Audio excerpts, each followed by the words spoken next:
राष्ट्रपतिमा आफ्ना उम्मेद्वारलाई जिताउन 8 दलीय गठबन्धन र एमालेको कसरत सुरु। दुवै पक्ष दलहरूसँग औपचारिक र अनौपचारिक संवादमा व्यस्त।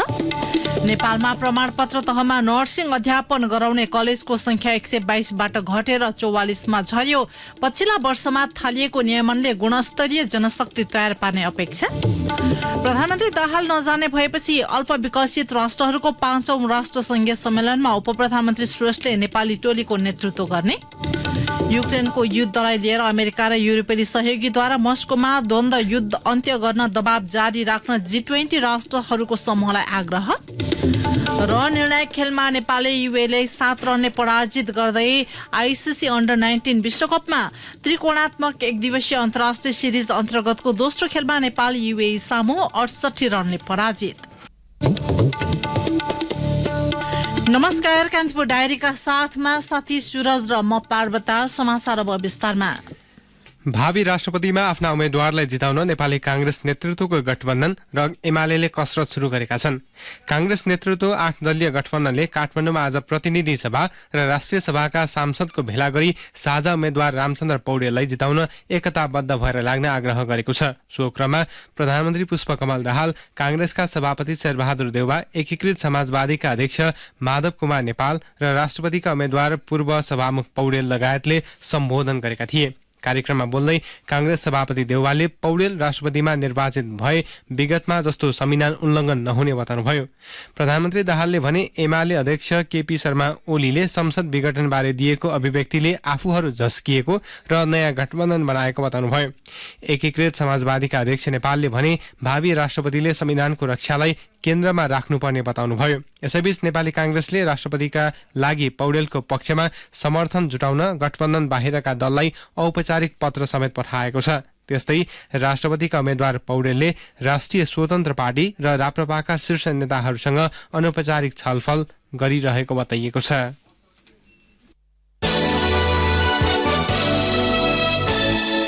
भावी राष्ट्रपतिका लागि कुनै दलको समर्थन नजुटाई एक्लै प्रतिस्पर्धामा उत्रिएको एमाले आफ्ना उम्मेद्वार सुभाष नेमाङको पक्षमा मतदान गर्न आग्रह गर्दै अन्य दलसँग परामर्श सुरु गरेको छ। एमालेका उम्मेद्वार नेमाङ सहितका नेताहरूले समर्थन जुटाउने प्रयासमा भेटघाट सुरु गरेका हुन्। एक रिपोर्ट। नेपाली कांग्रेसका उम्मेद्वारलाई राष्ट्रपति निर्वाचनमा समर्थन गर्ने सत्तारूढ माओवादी केन्द्र सहित 8 दलको फागुन 12 को निर्णयपछि 7 दलीय गठबन्धन भत्किएपछि राजनीतिले नयाँ मोड लिएको थियो। गत पुस 26 मा नेपाली कांग्रेस सहित एकीकृत समाजवादीले विश्वासको मत प्रधानमन्त्रीलाई दिएपछि सशंकित बनेको एमाले संसदको रोस्टमबाटै कांग्रेसले ढोक्सा थापेको भन्दै आपत्ति जनाएको थियो। घटनाक्रमसँगै माओवादी कांग्रेसको कित्तामा उभिँदै कांग्रेसका वरिष्ठ नेता रामचन्द्र पौडेललाई राष्ट्रपतिमा समर्थन जनाएपछि एमाले सरकारबाट बाहिरिन पुगेको हो। कांग्रेसका वरिष्ठ नेता पौडेल राष्ट्रपतिको उम्मेद्वार बनेपछि एमाले पनि उपाध्यक्ष सुभाष चन्द्र नेमाङलाई राष्ट्रपतिको उम्मेद्वार बनाएर गठबन्धनलाई चुनौती दिएको छ। राष्ट्रपतिको निर्वाचनमा हुने मतभारलाई केलाउँदा एमालेका उम्मेद्वारले बहुमत ल्याउने सम्भावना देखिँदैन। तर सत्तारूढ माओवादी केन्द्र, नेपाली कांग्रेस, राष्ट्रिय स्वतन्त्र पार्टी, एकीकृत समाजवादी, जनता समाजवादी पार्टी जसपा, लोकतान्त्रिक समाजवादी पार्टी लोसपा, जनमत र नागरिक उन्मुक्ति सहित 8 दलको स्पष्ट बहुमत देखिएकाले एमाले झस्किएको छ। यद्यपि आफ्नो उम्मेद्वारलाई समर्थन जुटाउन एमाले एकीकृत समाजवादी सहित अन्य दलहरूसँगको परामर्श सुरु गरेको छ। एमाले उम्मेद्वार नेमाङलाई समर्थन जनाउन यसअघि एमाले गरेको पत्रचारको एकीकृत समाजवादीले जवाफ नदिएपछि एमाले नेताहरूले समाजवादी अध्यक्ष माधव कुमार नेपाललाई औपचारिक रूपमै भेटेका छन्। नेपालसँगको भेटपछि एमाले उपमहासचिव पृथ्वी सुब्बा गुरुङ भन्छन्, नेपाल कम्युनिस्ट पार्टी एकीकृत समाजवादीको अफिसमा आएर अध्यक्ष कमरेड सहितको सबै पदाधिकारी साथीहरूसँग हाम्रो कुराकानी भयो। हामीले हाम्रो पार्टीको तर्फबाट चाहिँ अगाडि सारिनु भएको उम्मेद्वार माननीय सुभाष चन्द्र नेमाङको पक्षमा मतदान गर्न उहाँलाई अपिल गर्यौँ, उहाँलाई अनुरोध गर्यौँ। हाम्रो बिचमा चाहिँ यो कुरा एकदम सकारात्मक कुरा भयो। समाजवादीसँगको संवाद सकारात्मक भएको एमाले बताए पनि सो पार्टीले भने अहिलेको अवस्थामा नेमाङलाई सहयोग गर्न नसक्ने बताएको छ। एकीकृत समाजवादीका उपमहासचिव जगन्नाथ खतिवडाले अहिलेको परिस्थितिमा एमालेको उम्मेद्वार नेमाङलाई सघाउन नसकिने बताएका छन्। उनले भने, हामी त अर्को राष्ट्रपतिको उम्मेद्वारको प्रस्तावक भएको पार्टी, त्यसकारण अहिलेको अहिले यसबारेमा के भनिहाल्नुपर्ने कुरा के छ, जहाँ प्रस्तावक जस्तो बनेका छौँ र हिजै मात्रै हाम्रो केन्द्रीय सचिवालयको बैठकले एउटा निर्णय गरिसकेको छ, जुन कुरा मैले सार्वजनिक गरिसकेको छु। त्यसकारण अब त्यतातिर धेरै अगाडि बढ्ने स्थिति रहेन। सरकारबाट बाहिरिए पनि सरकारलाई समर्थन जनाएको राष्ट्रिय स्वतन्त्र पार्टी रासोपासँग पनि छलफल गर्दै एमाले नेमाङलाई समर्थन जनाउन आग्रह गरेको छ। एमालेको प्रस्तावलाई रासोपाले सकारात्मक रूपमा लिँदै पार्टीको आन्तरिक छलफलमा निर्णय गर्ने जवाफ दिएको छ। सो पार्टीका महामन्त्री मुकुल ढकालले भने, उहाँहरूको तर्फबाट हामीलाई भोट माग्न आउनु भएको थियो। पुस 10 गतेको जुन सम्झौता भएको थियो र जसको साक्षी पनि हामी थियौँ, त्यो विषयमा पनि चर्चा भयो र यो सबै क्रममा हामीले हाम्रो पार्टीको तर्फबाट कसो गर्ने के गर्ने भनेर हामीले छलफल गर्न त बाँकी छ। तर त्यो गर्दै गर्दाखेरि पनि यसमा चाहिँ कसरी अगाडि बढ्ने, पार्टीको निर्णय प्रक्रिया कसरी अगाडि बढ्ने भन्ने कुराहरू पनि छन्। त्यो गर्दाखेरि के हुन्छ कसो हुन्छ, तर उहाँ एउटा उपयुक्त पात्र हो यसमा कुनै सङ्कोच छैन भन्ने कुरा हामीले व्यक्त गर्यौँ। तथापि पार्टीले निर्णय गर्न बाँकी छ भन्ने कुरा चाहिँ हामीले भन्यौँ। राष्ट्रपतिको निर्वाचन आउन एक साता बाँकी रहँदै गर्दा संसदमा प्रतिनिधित्व गर्ने दलहरूलाई मनाउन एमाले भेटघाटलाई तीव्र बनाएको हो। सबै यस्तो दलले राष्ट्रपति निर्वाचनको सन्दर्भमा धारणा बनाए पनि राप्रपा, राष्ट्रिय स्वतन्त्र पार्टी र नेपाल मजदुर किसान पार्टीले औपचारिक निर्णय गरिसकेका छैनन्। राष्ट्रपति निर्वाचनमा ती दुई दलले गर्ने निर्णयका आधारमा राष्ट्रिय राजनीतिलाई केही हदसम्म प्रभावित पार्ने देखिएको छ, किनकि राष्ट्रपतिलाई दिने समर्थनका आधारमा ती दल सत्ता पक्षमा रहन्छ वा प्रतिपक्षमा भन्ने आधार बन्नेछ। रेडियो कान्तिपुरका लागि खिलनाथ ताजपुरिया।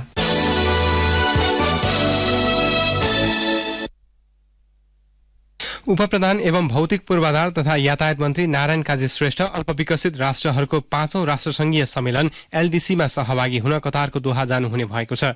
आगामी आइतबारदेखि सुरु हुने सम्मेलनमा सहभागी हुन उहाँ भोलि त्यसतर्फ प्रस्थान गर्नुहुने परराष्ट्र मन्त्रालयले जनाएको छ। सम्मेलन अघि मन्त्री श्रेष्ठले एलडीसी समूहका वर्तमान अध्यक्ष मलावीको संयोजकत्वमा यही मार्च 4 मा हुने एलडीसी समूहको शिखर सम्मेलनलाई सम्बोधन गर्ने कार्यक्रम छ। नेपालले यसै वर्ष एलडीसी समूहको अध्यक्षता लिने कार्यक्रम छ।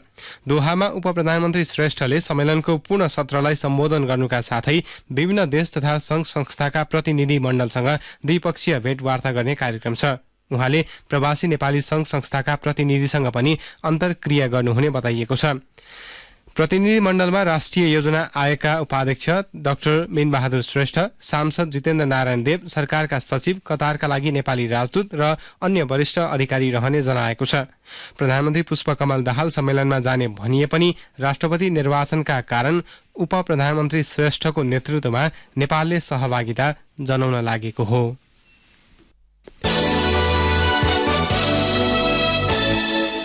कान्तिपुर डायरीमा अब ब्रेकको पालो। ब्रेकपछि कान्तिपुर डायरीमा अब बाँकी प्रसङ्ग। सुरुमा कान्तिपुर सविस्तार। कान्तिपुर सविस्तार। नेपालमा प्रमाणपत्र तहमा नर्सिङ अध्यापन गराउने कलेजको संख्या 122बाट घटेर 44वटामा पुगेको छ। आवश्यक पूर्वाधारको अभावमा 78वटा संस्था बन्द भएका हुन्। बिना मापदण्ड संस्था सञ्चालन अनुमति दिँदा उत्पादित जनशक्ति मध्ये कतिपयमा आवश्यक क्षमता नभएको पाइएको छ, जसका कारण नर्सहरू न्यून सेवा सुविधामा काम गर्न बाध्य देखिएका छन्। त्यसैले पछिल्लो वर्षमा नर्सिङ क्षेत्रमा थालिएको नियमनले आगामी दिनमा दक्ष र क्षमतावान जनशक्ति तयार हुने अपेक्षा गरिएको छ।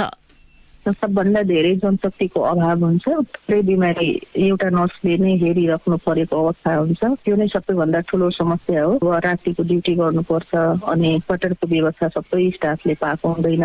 त्यस्तै अब घरबाट आउने जाने गर्दाखेरि अस्पतालबाट त्यस्तो भेहिकलको सुविधा पनि दिएको हुँदैन। विराटनगरकी कोशी अस्पतालकी वरिष्ठ नर्सिङ प्रशासक मन्जु यादवको भनाइले नेपालको नर्सिङ क्षेत्रको समस्यालाई उजागर गर्छ। न्यून दरबन्दीका कारण तोकिएको भन्दा धेरै समय काम गर्नुपर्ने बाध्यता रहेको नर्सहरूको गुनासो छ। स्वास्थ्य मन्त्रालय अन्तर्गतको नर्सिङ तथा सामाजिक सुरक्षा महाशाखाले आर्थिक वर्ष 2086-87 सम्मका लागि बनाएको नेपालको स्वास्थ्य जनशक्ति सम्बन्धी रणनीति अनुसार सरकारी अस्पतालहरूमा नर्सको दरबन्दी 42,000 आवश्यक पर्ने उल्लेख छ। तर हाल नेपालका सरकारी अस्पतालमा जम्मा 15,000 नर्स मात्र कार्यरत छन्। दरबन्दी कम हुँदा नर्सहरूले तोकिएको समय भन्दा बढी समय काम गर्नुपर्ने बाध्यता परेको हो। नेपाल नर्सिङ एसोसिएसनकी अध्यक्ष मनकुमारी राई भन्छन्, चाहिँ दरबन्दीहरू कायम नभएको होइन 25 सालतिर भएको दरबन्दीले गर्दाखेरि नेपाल सरकारले पनि धेरै दरबन्दीहरू बनाउन सकेका छैन। अनि हामीले हेर्नुपर्ने चाहिँ नर्स र बिरामीको अनुपातमा दरबन्दी हुनुपर्ने हो होइन।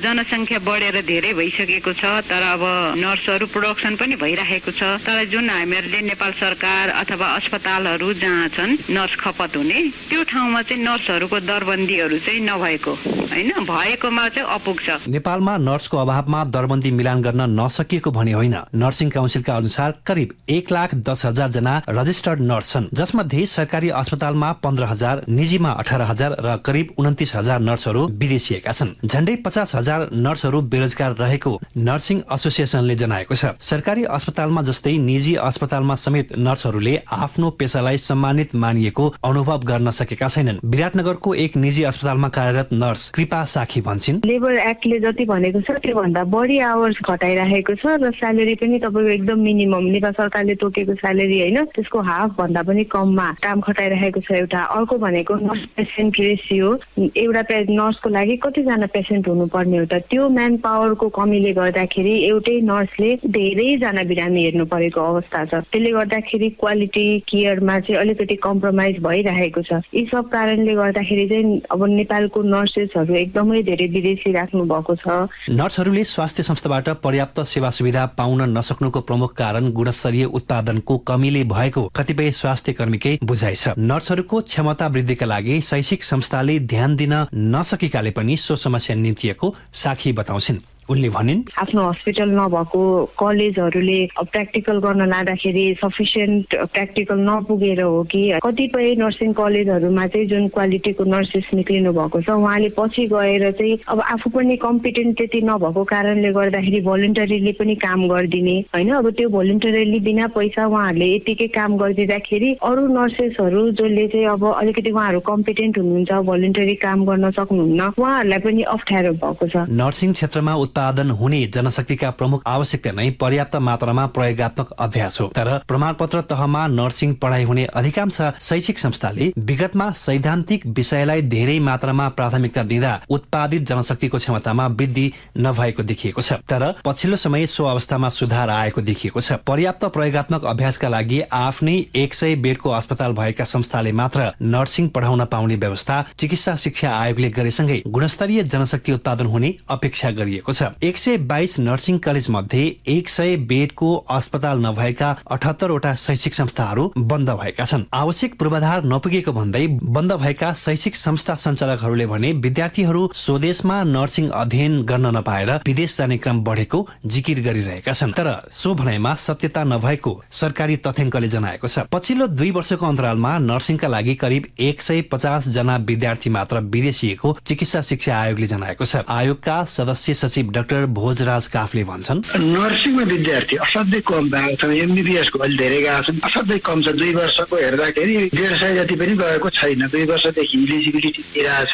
यहाँबाट हामीसँग जति नर्सिङ लाउने कलेजहरू छन् नि कलेजहरूमा कोटा नै फुलफिल भएको छैन, आधा पनि फुलफिल भएको छैन। कतिपय कलेजहरूमा हामीले पठाएका छात्रवृत्तिमा गएका मात्रै विद्यार्थीहरू पढिरहेछन्। नर्सिङ पढ्ने कलेजहरूमा 600-700 मात्रै भर्ना भएको छन्, अरू भर्ना भएको छैन। हाल नेपालमा प्रमाणपत्र तहमा नर्सिङमा अध्यापन गराउने शैक्षिक संस्था 44 वटा छन्। भएका शैक्षिक संस्थामा समेत भर्ना क्षमता भन्दा कम विद्यार्थी आकर्षित हुने गरेको तथ्याङ्क पाइनुले यस क्षेत्रको नियमन सही ढंगले भइरहेको बुझ्न सकिन्छ। तसर्थ शैक्षिक संस्था सञ्चालनका लागि सम्बन्धन दिने संस्थाले समेत कुनै पनि क्षेत्रमा गुणस्तरीय जनशक्ति उत्पादन हुने सुनिश्चितता गरेर मात्र अनुमति दिनु जरुरी छ। रेडियो कान्तिपुरका लागि विराटनगरबाट सहकर्मी देवनारायण शाहको सहयोगमा रमेश दुलाल। कान्तिपुर सविस्तार।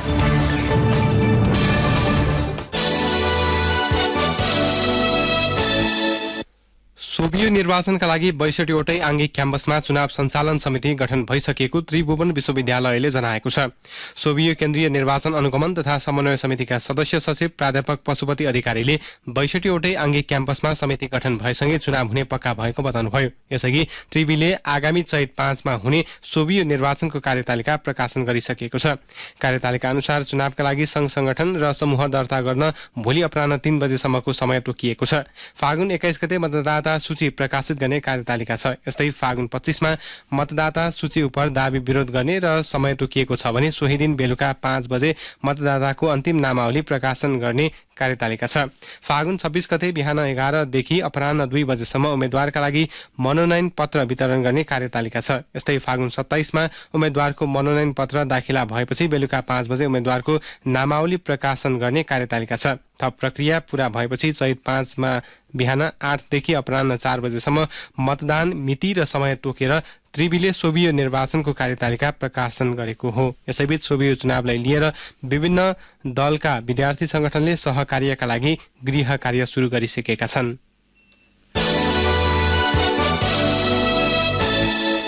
गण्डकी प्रदेशसभाको अधिवेशन अन्त्य भएको छ। प्रदेश सरकारको सिफारिसमा प्रदेश प्रमुख पृथ्वीमान गुरुङले चालू अधिवेशन अन्त्य गर्नुभएको हो। गण्डकीका प्रदेश प्रमुख गुरुङले एक सूचना जारी गर्दै आज मध्यराति 12 बजेबाट लागू हुने गरी प्रदेश सभाको अधिवेशन अन्त्य भएको घोषणा गर्नुभएको हो। केन्द्रमा फेरिएको राजनैतिक समीकरणसँगै गण्डकी प्रदेश सरकार समेत ढल्ने निश्चित जस्तै भइरहेका बेला गण्डकी प्रदेश सभाको चालू अधिवेशन अन्त्य भएको हाम्रा सहकर्मीले जनाएका छन्। हिजो प्रदेश सभाको बैठकमा प्रदेश प्रमुख गुरुङले सम्बोधन गरेपछि सभामुख कृष्ण धितालले अर्को सूचना जारी नभएसम्मका लागि संसद बैठक स्थगित गर्नुभएको थियो।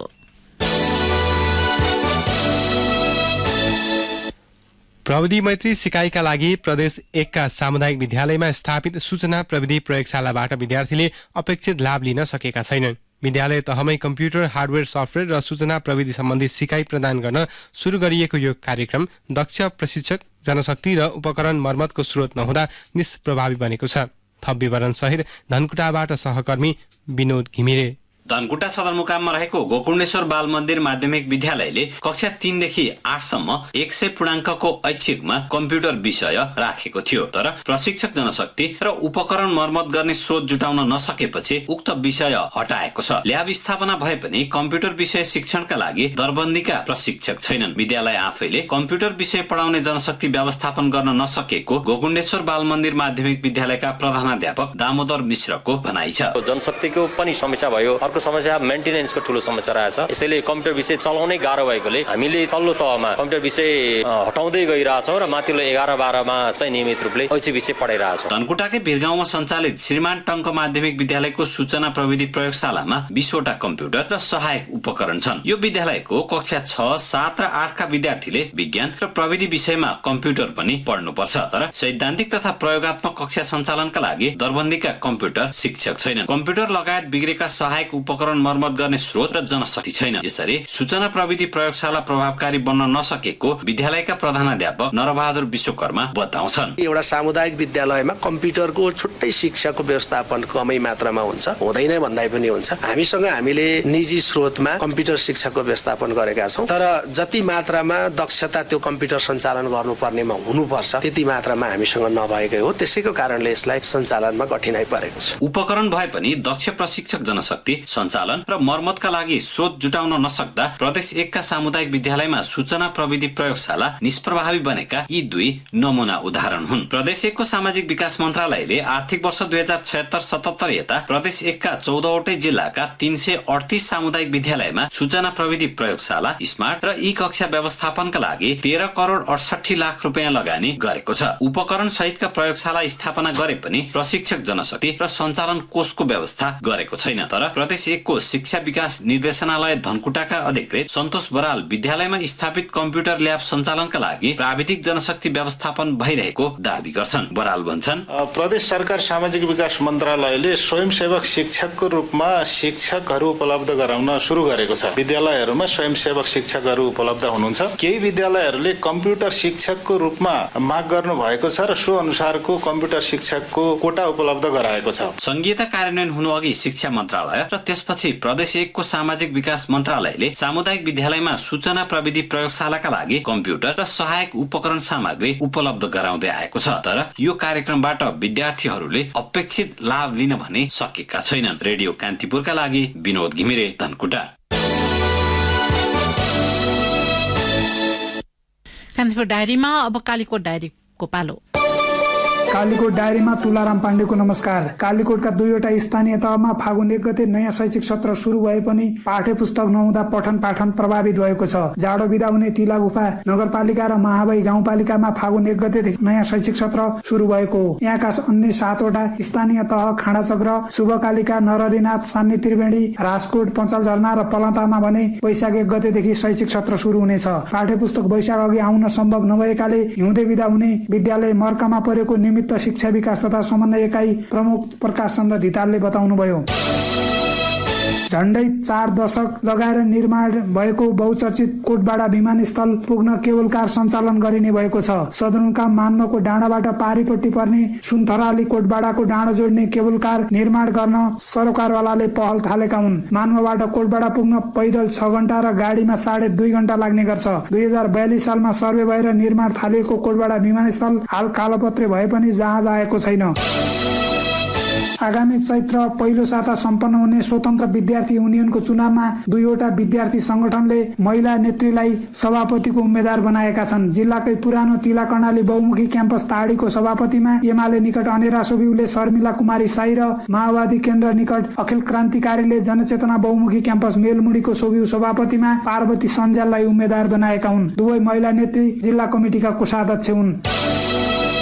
कालीकोटमा 13औं जिल्ला स्तरीय राष्ट्रपति रनिङ सिल्ड महाबाई गाउँपालिकाको कुनीमा सम्पन्न भएको छ। राष्ट्रका लागि खेलकुद, स्वास्थ्यका लागि खेलकुद भन्ने नाराका साथ आयोजित रनिङ सिल्डमा खाँडाचक्र नगरपालिका प्रथम, तिलागुफा नगरपालिका द्वितीय र राजकोट नगरपालिका तृतीय भएका छन्। 9वटा स्थानीय तहका खेलाडी सहभागी राष्ट्रपति रनिङ सिल्डमा नगद सहित प्रमाणपत्र वितरण गरिएको जिल्ला खेलकुद विकास समितिका अध्यक्ष गणेश बहादुर साईले बताउनुभयो।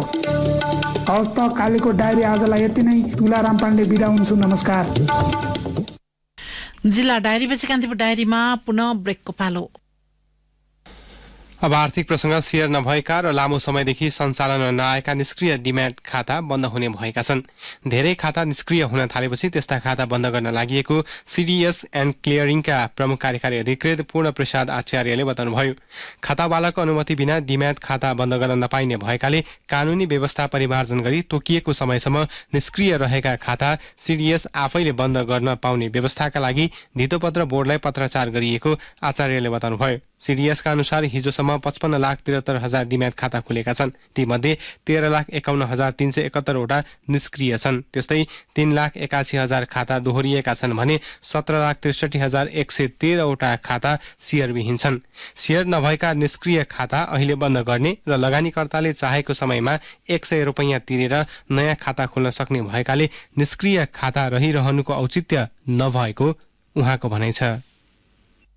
बागमती प्रदेश सरकारले बाँझो जग्गा उपयोगका लागि कार्यविधि ल्याएको छ। बाँझो जमिनमा खेती गर्न प्रोत्साहनका लागि बाँझो जमिनमा करार खेती कार्यक्रम कार्यान्वयन कार्यविधि 2079 ल्याएको बागमती प्रदेशको कृषि तथा पशुपन्छी विकास मन्त्रालयका सचिव डाक्टर शरण कुमार पाण्डेले बताउनुभयो। उहाँका अनुसार खेती गर्न चाहने व्यक्तिले करिब 2 रोपनी जग्गा 5 वर्षका लागि लिनुपर्ने र जग्गा धनीले 2 रोपनी जग्गा कम्तीमा 5 वर्षका लागि दिनुपर्ने कार्यविधिमा उल्लेख छ।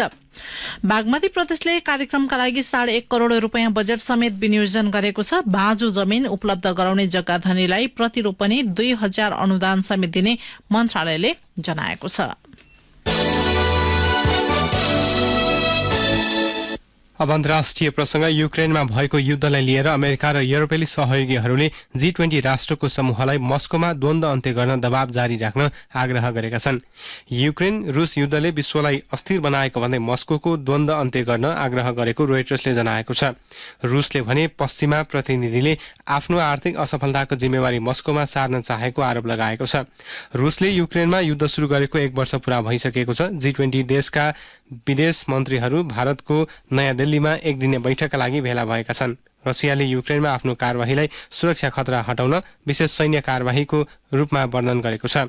अमेरिकाका विदेश मन्त्री एन्टोनी ब्लिङ्कनले अन्तर्राष्ट्रिय शान्ति र आर्थिक स्थायित्वका लागि रुसलाई आक्रामक युद्ध अन्त्य गर्न र युक्रेनबाट फिर्ता हुन आह्वान गर्न जारी राख्नुपर्ने बताउनु भएको छ। फ्रान्सेली विदेश मन्त्री क्याथरिन कोलोनाले युक्रेनको युद्धले खाना, ऊर्जा, मुद्रास्फीतिको सन्दर्भमा विश्वका लगभग सबै देशलाई चोट पुर्याएको बताउनुभयो।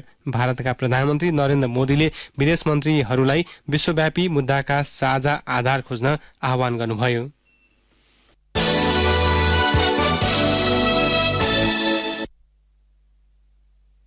अब खेल प्रसङ्ग